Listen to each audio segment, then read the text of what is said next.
Some of the pros and cons of online versus one-to-one are outlined in the table below.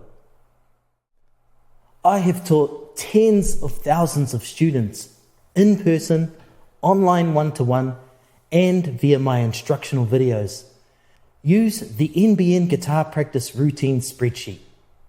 Keep your guitar on a guitar stand for easy access.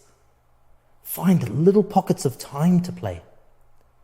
Visit the NBN and other guitar communities regularly. Remember your why, your reason, and your sacrifice.